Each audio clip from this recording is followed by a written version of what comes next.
ഇനിയപ്പോൾ പുതിയ വർഷം. കലണ്ടർ ഒന്ന് മാറ്റണം. വേറെന്താ പുതിയത്? ജോലിയിലെ സ്ട്രെസ്, ആളുകളുടെ ഇറിറ്റേഷൻ, ആകെ ബോർ.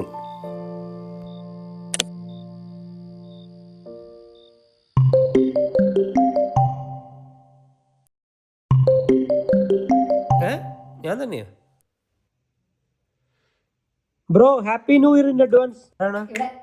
ആര്? ഞാനാണ്. നീ തന്നെ. ഒരു വർഷം ഫ്യൂച്ചറിന്ന വിളി.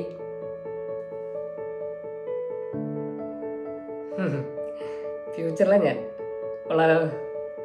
അപ്പൊ അടുത്ത വർഷം ഏകദേശം കാര്യങ്ങളൊക്കെ സെറ്റല്ലേ? ആക്ച്വലി ഒന്നും മാറിയില്ല. പിന്നെ എന്ത് ചോദിച്ചത്?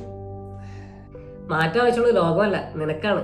ഓരോ വർഷവും വെറുതെ കോപിച്ച് അലസമായി നടക്കുകയാണ് നീ. ഇനി മാറ്റത്തിന് ഹാർഡ് വർക്ക് ചെയ്യണോ, അല്ലെങ്കിൽ മൊബൈൽ ടൈം കുറയ്ക്കണോ, അല്ലെങ്കിൽ വർക്കൗട്ട് ചെയ്യണോ? എന്താണ് ചെയ്യേണ്ടത്? എല്ലാം വേണം. ഓരോന്നിനും ഓരോ ടൈം ലിമിറ്റ് വയ്ക്കണം. ഒന്നും നിന്നെ അഡിക്റ്റ് ആക്കാൻ നീ നിന്ന് കൊടുക്കരുത്. Small start. കുറച്ച് കാം, കുറച്ച് പോസിറ്റീവ്. ശരിയാണെന്ന് തോന്നുന്നത് അങ്ങനെ ചെയ്യാൻ. ബാക്കിയൊക്കെ സെറ്റിലായിരിക്കും.